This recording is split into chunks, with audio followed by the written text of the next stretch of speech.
Hey, it's Swegi Gonbup here on a screen record showing you how to enable and disable apps on your phone whenever you want to. The purpose is to disable an app when you don't need it or you don't use it because the only thing it's doing is slowing your phone down. But when you want to use that same app, then you want to enable it, and it's pretty easy. So let's scroll to our app screen to see all the apps we have on the phone. Not very many apps because I keep them disabled if I don't use them, or I'll keep them in the Google Play Store if I don't use them.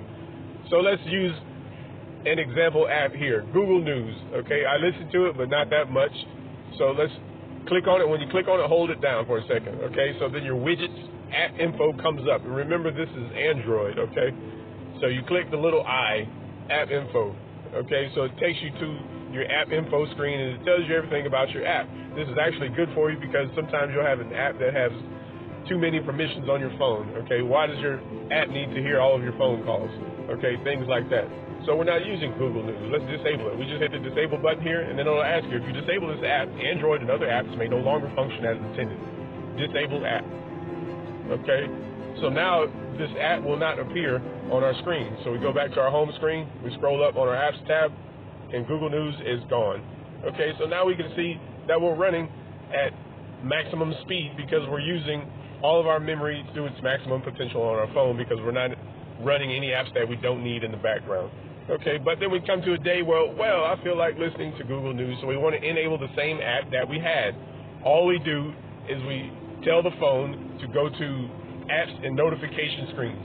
Okay, Google, open apps and notification settings.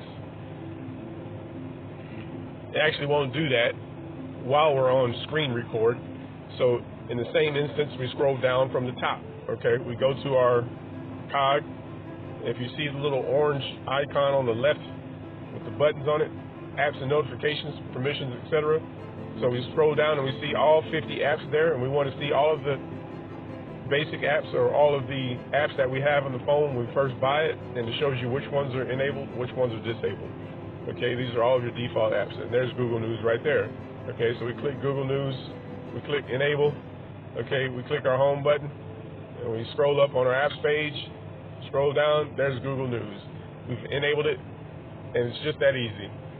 If you enjoyed this how-to, subscribe, click like. I will see you next time. Thank you.